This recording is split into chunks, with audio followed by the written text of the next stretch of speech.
Hello, everyone, and welcome back to Synaptic Investing. I hope you're having a fantastic week and are ready for another deep dive. Today, we're breaking down one of the most talked about and, frankly, often misunderstood companies out there, Palantir Technologies. It sits right at that fascinating intersection of big data, AI, global power. It's a name that brings up images of innovation, but also, let's be honest, quite a bit of controversy. On the surface, it's this incredibly powerful tech player. But the real question for us as long-term investors is this.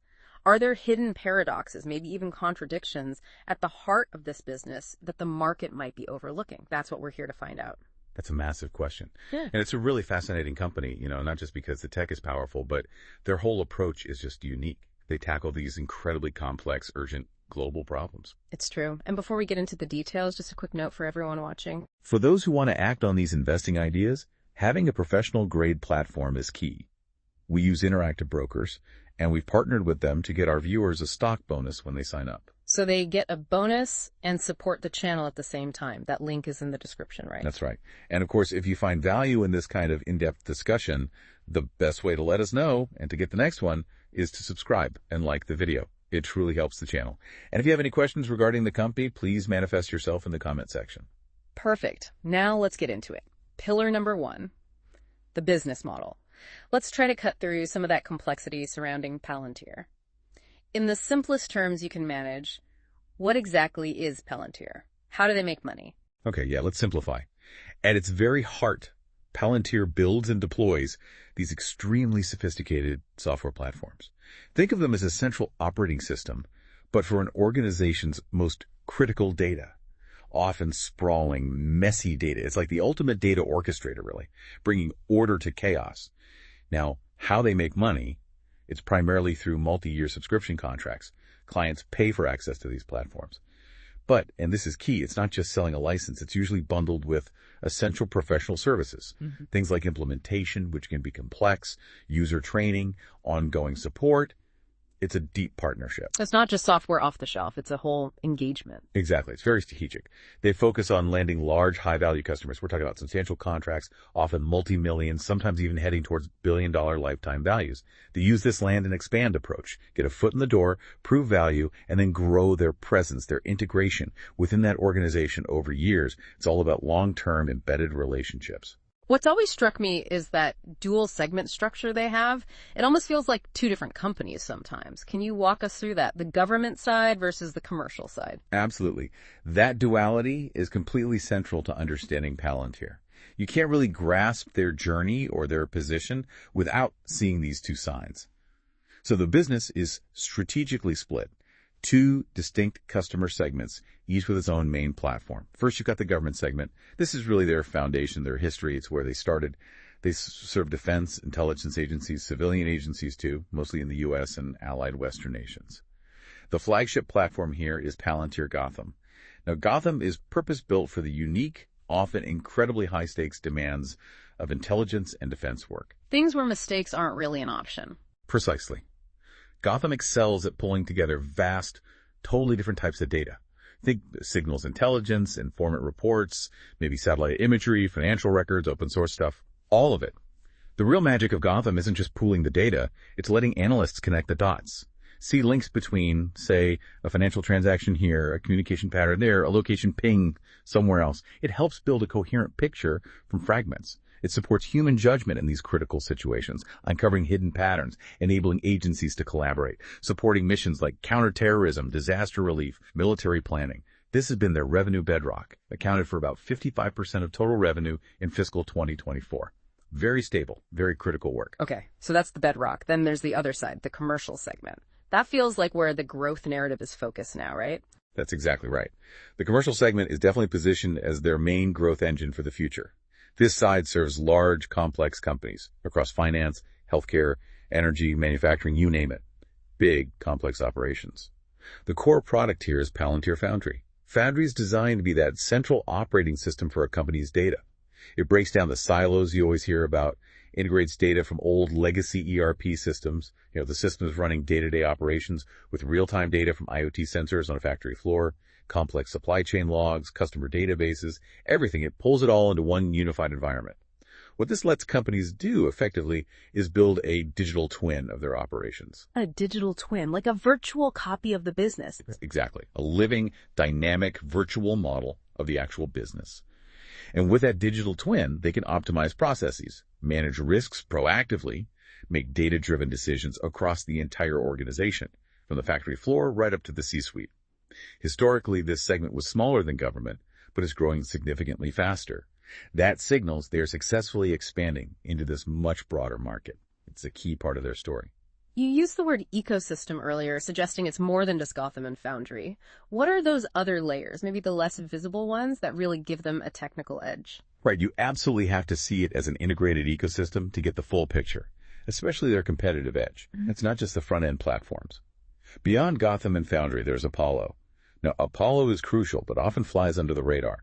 It's their continuous delivery and infrastructure platform. What that means is Apollo allows Gotham and Foundry to run practically anywhere a customer needs it. Public cloud like AWS or Google Cloud, their own private data center, sure, even highly secure, air-gapped classified networks with zero connection to the outside world. Apollo handles that too. So it manages the deployment and updates across all these different complex environments. Exactly. It automates the software updates, the security configurations, the deployments. It makes sure all customers, no matter how locked down or complex their environment, are running the latest, most secure version of the software pretty much simultaneously. This solves a huge logistical nightmare for their clients, especially the government ones, and it's a key technical differentiator. It allows Palantir to innovate quickly while ensuring everyone stays compliant and secure. It's how they manage that complexity. And then the newest layer, and arguably the most dynamic right now, is the artificial intelligence platform, or AIP. Now, AIP isn't a separate thing you buy off the shelf.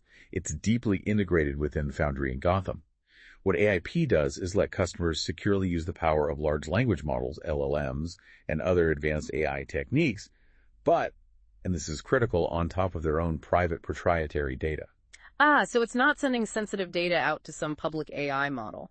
Precisely. That's the key distinction. It's about leveraging AI's power within your own secure governed environment, using your data.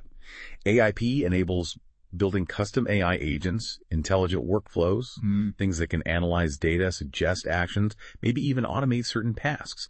And it does all this while maintaining strict governance, security protocols, and crucially, auditability. You need to be able to track why an AI made a certain recommendation, especially with sensitive data. That's non-negotiable for their clients. AIP provides that controlled environment. It's a real game changer for using AI responsibly on critical operations. Okay, so pulling this together, for someone looking at Palantir long-term, is this business model actually simple to grasp underneath all the tech jargon? And maybe more critically, does it feel enduring? Because making sense of data sounds like a need that isn't going away. Well, the core concept is definitely straightforward and appealing. Help important organizations solve urgent problems by making sense of their data. That's a clear value proposition, right? It resonates. However, the execution, that's extraordinarily complex. The technical architecture needed, the often bespoke, lengthy implementation process, the sheer complexity of the problems they're tackling, none of that is simple. The company even has to frequently clarify what it isn't. They're always saying, we're not a data broker, we don't sell data. They act purely as a processor for their clients' data. That need to constantly clarify suggests the market struggles to really pin them down. I think that's right. It highlights the difficulty people have had in fully grasping the nuances. Their core offering isn't just an analytics dashboard. It's building that comprehensive digital twin that we talked about. That's a deep, complex undertaking. But is it enduring? Absolutely. I'd say yes, definitively. The fundamental problem they solve, fragmented, siloed data in big, complex organizations, it's structural. It's timeless. It's not some cyclical trend. It's just a basic challenge of scale and bureaucracy in large institutions. And think about the macro trends. The global shift to data-driven everything, the integration of AI. We're still in the very, very early stages of that. Palantir's platforms are built precisely for this enduring challenge, turning messy information into actual intelligence, into operational decisions. As data volumes just keep exploding, the need for powerful, secure, integrated systems like theirs, that's only going to become more critical. The problems they solve are getting bigger, not smaller. And we've actually seen some numbers that seem to back that up recently, haven't we? Fiscal year 2024, government revenue hit $1.57 billion, growing over 28%. Commercial revenue reached $1.30 billion, growing even slightly faster at over 29%. That acceleration in commercial seems particularly important. Precisely. The numbers really do tell a compelling story there. The government segment is still huge, and, importantly, its growth is actually re-accelerated, showing that core demand remains strong. But the commercial segment isn't just growing, it's growing faster. This is crucial evidence that they can successfully scale beyond their government origins into that much larger enterprise market. That diversification and commercial momentum are absolutely key parts of the long-term bull case for the business. Okay, this brings us to a really interesting part. The fortress. What actually protects Palantir from competitors? In this space, you'd expect fierce competition. What's their economic moat? Yeah, this is critical. Palantir's competitive advantage is, I think, truly formidable. And the evidence suggests it's actually widening, not just stable. It's not just one thing, though. It's a powerful combination, mainly of incredibly high switching costs and significant intangible assets. They kind of reinforce each other. Let's break that down. High switching costs first. What makes it so hard for a client to leave? Right. These aren't just financial costs, like paying for a new license. They're much deeper procedural, operational, even knowledge-based costs. Think about it. A client, say a major bank or a defense agency, spends months, maybe years, integrating all their different data systems, old mainframes, real-time sensors, classified feeds, whatever, into a unified Palantir ontology or digital twin. Once that's done, the platform isn't just software anymore. It becomes the central nervous system for critical workflows. It's how decisions get made, how operations run. So to rip and replace Palantir, that means not just a massive technical job rebuilding all those integrations from scratch, but also essentially destroying and painstakingly recreating years of institutional knowledge that's been coded into the system's logic. The disruption, the risk, the sheer cost in time and money, it's prohibitive for most organizations. It's like trying to change the foundation of a skyscraper while people are still working inside. You just wouldn't do it unless you absolutely had to. That sounds incredibly sticky. And what about the intangible assets? Those add another really strong layer. They've spent well over a decade building deep, hard-won trust with some of the most demanding, security-obsessed organizations on the planet, think CIA, DoD. That track record gives them unparalleled credibility. When they walk into a potential commercial client, the implicit message is incredibly powerful. Look, if the world's top intelligence agencies trust us with their most sensitive national security data, you can be pretty damn sure we can handle your commercial data securely and with integrity.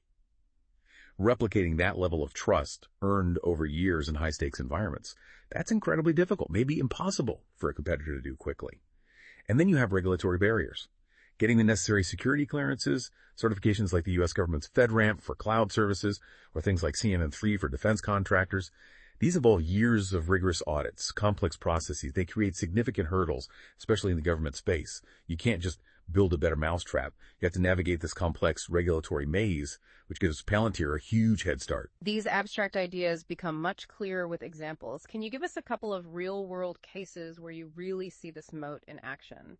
Absolutely. Let's just take the energy giant BP, British Petroleum.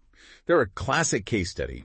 Starting back in 2014, BP embarked on this massive project, integrating real-time data from over 2 million sensors across their global operations.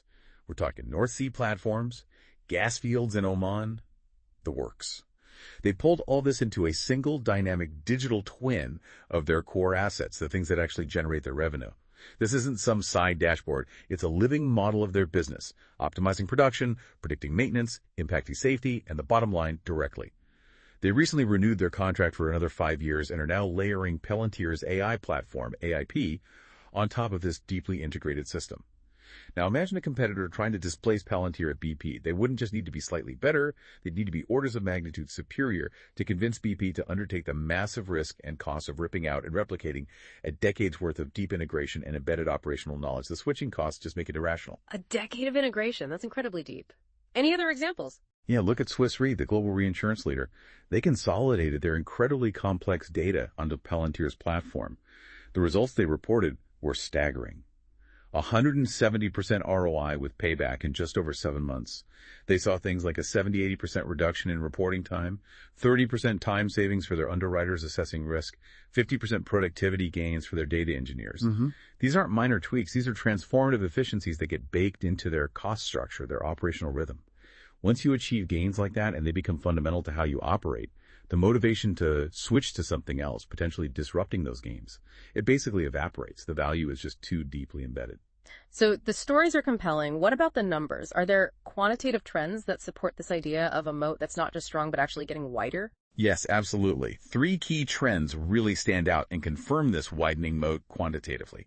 First, you see accelerating customer acquisition. You need to bring more customers into the fortress, right? Their total customer count grew 35% year over year in FY 2023. And crucially, the U.S. commercial customer count, a key metric for their growth strategy, grew a very strong 55% year over year in Q4 2023. This shows they are successfully landing new accounts, especially in that target market. Second, you have strong and improving net dollar retention, NDR. NDR is probably the best single metric for measuring stickiness and switching costs. It tracks how much revenue changes from your existing customers, factoring in churn and expansion. An NDR well above 100% means existing customers are spending significantly more, overwhelming any losses from churn. Palantir's NDR bottomed out around 107% shortly after AIP came out, but it's steadily climbed since then, hitting 120% in Q4 2024. That's its highest since early 2022. This tells you, once customers are in and integrated, they stay, and it's been considerably more over time. That screams deep embeddedness. That NDR recovery is quite telling. What's the third trend? The third is what we can call the AIP flywheel effect. Remember AIP, the AI platform. It's not a standalone product. It's a capability layer built on top of the data foundation created by Foundry or Gotham. This creates a powerful reinforcing cycle. Foundry's deep data integration makes AIP more powerful because the AI has clean, connected data to work with. Then, AIP's compelling features, letting clients use AI securely on their own data, give those existing customers a very strong reason to deepen their Palantir relationship, rather than looking for separate AI vendors. The fact that the NDR rebounded sharply from 107% to 120% right after AIP's launch strongly suggests this flywheel is working. Yeah. AIP is proving to be an engine for deeper entrenchment and increased spending from existing customers, further solidifying that moat. Those numbers really paint a picture. Adding customers, especially commercially, and getting existing ones to spend significantly more, it validates that land and expand strategy. But how does all this complexity, this deep integration, play out in terms of perception, both from customers and maybe even employees? I imagine it's not always straightforward. That's a great question, and you hit on something crucial. There's a really interesting, almost predictable dichotomy that emerges when you do the scuttlebutt, talk to people on the ground, gather that qualitative intelligence. This perception gap isn't just noise. It's actually key to understanding Palantir's top-down strategy and its unique mission-driven culture. Okay, let's start with the customer side. You mentioned a tale of two users. What does that look like? Exactly. At the top level, the executive level, the C-suite, they often view Palantir with tremendous enthusiasm, sometimes even bordering on reverence. Why? Because it tackles their biggest, hairiest, enterprise-wide challenges, the kind that seem impossible to solve otherwise. We talked about Heineken transforming its supply chain in months instead of years. AIG using AIP for underwriting, aiming to double revenue growth. Rio Tinto optimizing its massive unmanned train fleet. A major utility addressing wildfire risk by planning where to bury 10,000 miles of power lines. For these executives, Palantir delivers tangible, strategic value, quantifiable ROI. It enables institutional agility they couldn't get before. They love it because it solves problems that keep them up at night. It's a strategic weapon. But then you look at some of the folks on the ground, the data scientists, the engineers, the analysts using it day to day, and you hear a different story sometimes. In forums, you might hear it described as pretty oversold. Some prefer more specialized tools like Databricks or Snowflake for very specific narrow tasks. I remember one user calling it a shiny app in front of some Spark stuff, basically implying the front end is slick but the back end isn't revolutionary. For these more tactical users focused on a specific job, Palantir can feel expensive, overly complex, maybe even rigid compared to point solutions that might be cheaper or more flexible for just their particular need. They want a scalpel, and Palantir often feels like a whole surgical suite. That makes perfect sense. The strategic overview versus the tactical need. Does a similar duality exist within Palantir itself among employees? What's the culture like? Oh, absolutely. A very pronounced duality. It's often described in contradictory terms. Highly rewarding and intensely demanding. It creates a very specific kind of environment. On the plus side, you consistently hear about exceptionally high compensation. Packages that reportedly beat even FAAing offers for new grads. Great benefits, nice offices. There's also this incredibly strong sense of mission. Employees genuinely feel they're doing important work, having a massive impact. That purpose drives a lot of commitment. They're also known for having pretty open internal debates about ethics, which is interesting given their sometimes controversial public image. And the hiring bar is notoriously high, so you're surrounded by really smart people, which many find motivating. However, it's definitely not for everyone. The intensity can be brutal. You hear reports of poor work-life balance, 80-hour weeks being normalized during crunch times, things described as multiple all-nighters. Hell, that concentration of talent can also breed imposter syndrome, where even brilliant people feel inadequate. There were those allegations back in 2016 about pressure to write positive Glassdoor reviews, hinting at potential morale issues. And then there's the ethical dimension. Their unapologetic work with defense, intelligence, and law enforcement, including controversial agencies like ICE, is a significant sticking point for some. It attracts a certain type of person and can deter others. They're very clear about their pro-Western stance, and that's polarizing. So these contradictions, both with customers and employees, seem quite stark. How do you reconcile them? Well, what's fascinating is they actually resolve into a coherent picture if you view them through the lens of Palantir's core strategy, this perception gap. It's almost a feature, not a bug. The customer's flit comes from that strategic versus tactical view. The C-suite buys a solution for massive enterprise problems. The data scientist might just need a tool for one task, and Palantir might feel like overkill for that. Similarly, the employee experience is shaped by a culture that actively self-selects for a certain profile. Highly mission-driven, motivated by impact and high pay, and willing to endure extreme pressure. Those who fit, thrive. Those who don't, burn out. Ultimately, Palantir sells top-down to solve the absolute hardest strategic problems, and it hires people wired for that high-stakes, high-intensity game. That unwavering focus is the source of their strength, their moat. But it's also a risk-managing turn, potentially missing opportunities with more tactical users. It's the defining trade-off of their model. That's a really insightful way to frame it. Let's shift gears now to leadership and the financials. How would you describe the leadership at Palantir, especially CEO Alex Karp? He seems like a unique figure. He is definitely unique. And leadership is crucial, right? The long-term quality of any business hinges on it. Palantir is led by co-founder and CEO Dr. Alex Karp. He's been CEO since 2005. Think about that, nearly 2 decades of consistent leadership from a founder. That longevity itself is a huge asset. It brings a rare consistency of vision, especially compared to companies constantly changing CEOs. Karp's philosophy is distinct, highly unconventional. He has this relentless focus on the long term, almost a disdain for short-term market noise. He famously said Palantir was built over 20 years with a certain indifference to the doubts and opinions of others. Yeah. He talks about ignoring the shiny and fashionable thing, like when they focused on complex government software during the Dotcom boom. It shows a deeply ingrained owner-like mindset, prioritizing foundational value over chasing trends. And he's also quite outspoken politically, isn't he? The whole techno-nationalist angle. Yes, very much so. He doesn't shy away from it. He calls himself an unashamed techno-nationalist. He explicitly states Palantir has a consistently pro-Western view and believes tech companies like his have a moral duty to support the U.S. military and democratic allies. He uses language you just don't hear from most CEOs, quoting political scientists about the role of power in international relations. It's a deeply held worldview, not just corporate positioning. And it directly shapes their mission, who they work with, their entire strategic direction. It aligns them firmly with Western governments and interests. So how does this very particular long-term, almost philosophical approach translate into practical decisions, like how they allocate capital? What does their track record show? Right, capital allocation is where the rubber meets the road. It shows you what management really prioritizes. Overwhelmingly, their priority has been reinvesting in the core business, primarily through R&D. In fiscal 2024, they spent over $500 million on R&D, up 25% from the previous year. That's nearly 18% of their revenue poured back into improving products, widening that tech moat. It's about organic innovation. Their approach to M&A acquisitions has been incredibly disciplined, almost minimal. Just a few small tuck-in deals years ago for specific tech or talent. No big, splashy, empire-building acquisitions you see elsewhere in tech. That reinforces the philosophy. Build it yourself, don't just buy it. Quite rare, actually. As for shareholder returns, no dividends, which makes sense for a growth company reinvesting heavily.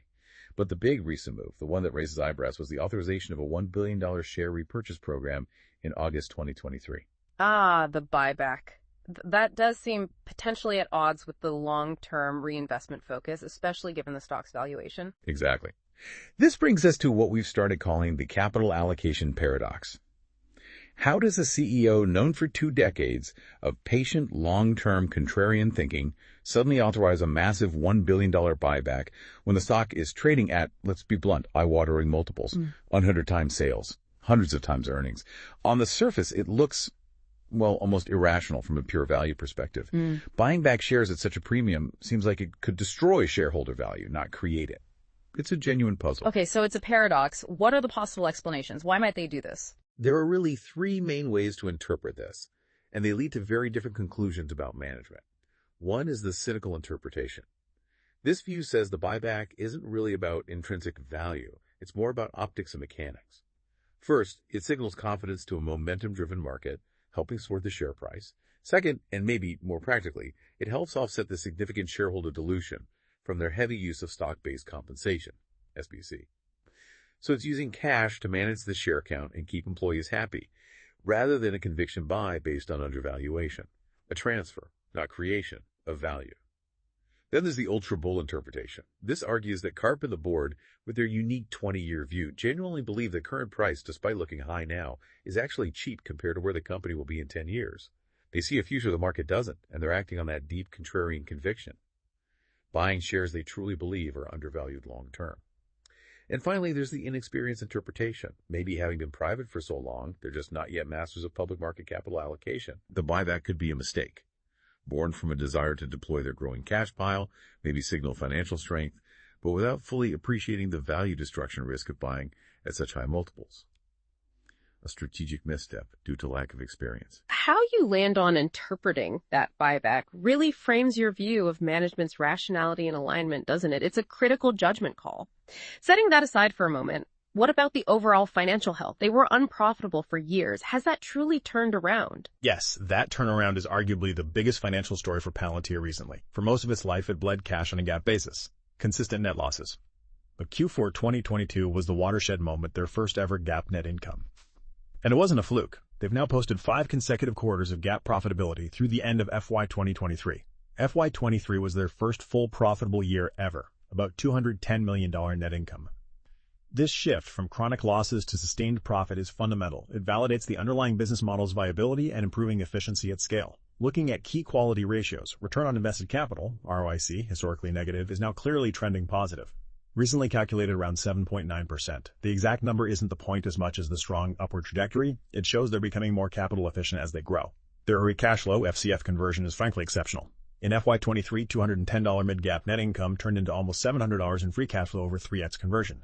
FY24 saw $462 million net income become $1.14 FCF, still around 2.5x.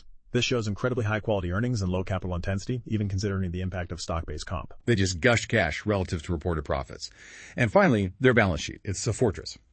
As of Q1 2025, something like $5.4 billion in cash and short-term investments, versus only about $240 million in total debt. That's over $5.1 billion in net cash. No net leverage whatsoever. They could pay off all their debt many times over. This gives them enormous safety, funds aggressive R&D, lets them weather any storm, and provides total strategic flexibility. It's financially rock solid. Okay, so we have this picture. Wonderful company, widening moat, financial fortress. But the elephant in the room is the price. As value investors say, even a great company at a terrible price is a bad investment. What does the valuation tell us? Right, this is the crux of the issue for investors today. The valuation multiples are, well, they're extreme. They reflect just immense optimism baked into the price. The price to earnings PE ratio is sky high. Depending on the source and timing, you see numbers from maybe 370x trailing earnings up to over 600x, still over 200x next year's estimates, paying for a huge amount of future growth. Based on that $1.14 billion trailing free cash flow and a market cap around $375 billion recently, the price to free cash flow, PFCF, is up around 330x. Again, an incredible premium on the actual cash being generated now. And the price to sales PS ratio is the one that really stands out. Often cited in triple digits, recently around 110x to 120x trailing sales. That's where it looks truly extraordinary. 110, 120 times sales. That sounds historically high. How does that compare to even the hottest tech stocks during past bubbles? It's really in its own league. During the peak of the Dotcom bubble, giants like Cisco and Microsoft topped out maybe in the 30x to 40x PS range. More recently, NVIDIA, even with its incredible AI-driven run, peaked just over 42x PS. Palantir trading over 110x sales is nearly 3 times higher than those historical peaks for other dominant tech companies. It puts it in very, very rarefied air, arguably dangerous territory. So the judgment call here is stark. Yes, Palantir is a wonderful company, great quality, widening moat, improving financials. But the current stock price is an exceptionally demanding entry point. It seems to price in not just years, but potentially a full decade or more of absolutely flawless execution and sustained explosive growth. Growth rates that are incredibly hard to maintain for that long. To make a good return from here, Palantir needs near perfect execution. There's simply no margin for error priced in. Any stumble, any slowdown could hit the stock hard. Even running optimistic discounted cash flow models suggest fair value is way lower, maybe in the $15 to $30 range per share, a fraction of where it's been trading. The price appears significantly detached from current fundamentals. Given that dizzying valuation, what's the absolute key driver? What has to happen for Palantir to even have a chance of growing into these expectations? The single most critical engine, the thing the whole bull case hinges on now, is the successful, rapid, and scalable penetration of the global commercial market, powered by their artificial intelligence platform, AIP. Everything depends on transitioning from those slower, lumpier government contracts to a truly scalable, almost product-led growth model in the enterprise world. Their strategy relies on two things: AIP itself, letting companies use AI securely on their own data, which is a huge draw, and second, this new go-to-market approach using AIP Bootcamps. These intensive 5-day workshops aim to get potential clients from zero to a working AI use case incredibly quickly, proving value fast and shortening that traditionally long sales cycle. Early signs, like that incredible 71% year-over-year growth in U.S. commercial revenue in Q1 2025, suggest this might be working. It suggests this strategy is gaining traction. If they can sustain that kind of momentum, that's the only plausible path to justifying today's price. Okay, the upside scenario relies heavily on that commercial AIP success. But what about the flip side? What are the genuine long-term risks that could permanently damage the business, not just cause a temporary dip? Yeah, these are the existential threats, the things that could break the long-term story. The biggest one is technological obsolescence via big tech competition. The hyperscalers, Microsoft with Azure and OpenAI, Google with GCP and their AI, Amazon with AWS, they aren't standing still. They're building similar integrated data and AI tools. And they have massive advantages, huge R&D budgets, global sales forces touching every enterprise, existing cloud relationships. If one of them creates a good enough alternative data AI platform and bundles it cheaply with their essential cloud services, that could seriously undercut Palantir's pricing power and growth. It's the classic disruption threat from incumbents. Another huge one is reputational or ethical collapse. Palantir's entire business model is built on absolute, unwavering trust. They handle the most sensitive secrets, the most valuable corporate data. Any event that shatters that trust, a major data breach, a scandal about misuse of their software for shady surveillance, a huge ethical controversy could be fatal. Given their work and polarizing nature, they are a constant target. A single major failure here could destroy the brand and the business. And finally, there's the failure of the commercial go-to-market strategy itself. The whole valuation hangs on the AIP bootcamps being truly scalable and effective globally. What if it turns out that model only works for certain types of customers or simpler use cases? What if most large enterprises still need the old, slow, expensive, high-touch implementation to get real value? If that happens, the hyper-growth story evaporates. Growth reverts to a much slower pace.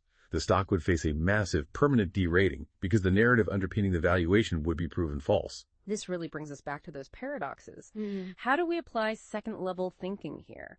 Understand the dominant market story, but then question it. Look for what the crowd might be missing. It's exactly. Second-level thinking is crucial here. The current market consensus. It's overwhelmingly bullish, almost euphoric. Palantir is seen as the premier AI play, a generational winner.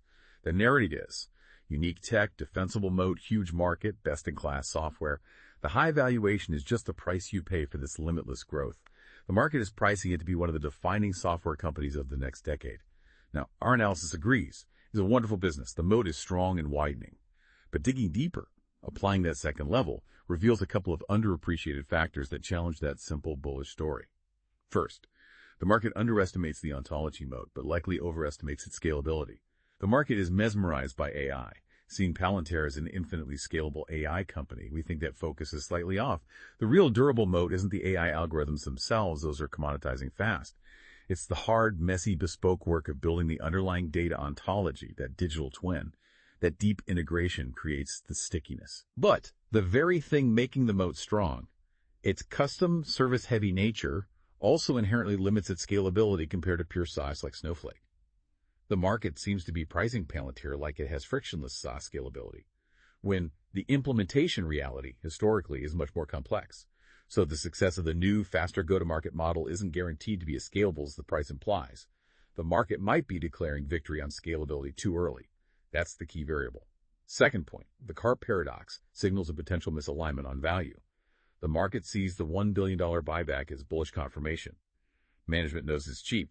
Our analysis is more critical. A truly rational CEO, focused on long-term value, running a business with supposed near-infinite growth opportunities. Would they really buy back shares at 100x plus sales? It seems inconsistent, unless, as we discussed, they're just offsetting massive SBC dilution, a transfer, not creation, of value, or maybe more worryingly, they're signaling they're running out of high-return places to reinvest their cash, a bearish signal for growth. This potential disconnect between Karp's stated philosophy and his recent capital allocation actions is a crucial risk the bulls seem to be completely ignoring. It raises real questions about discipline and true alignment with long-term owners. So wrapping up this deep dive on Palantir.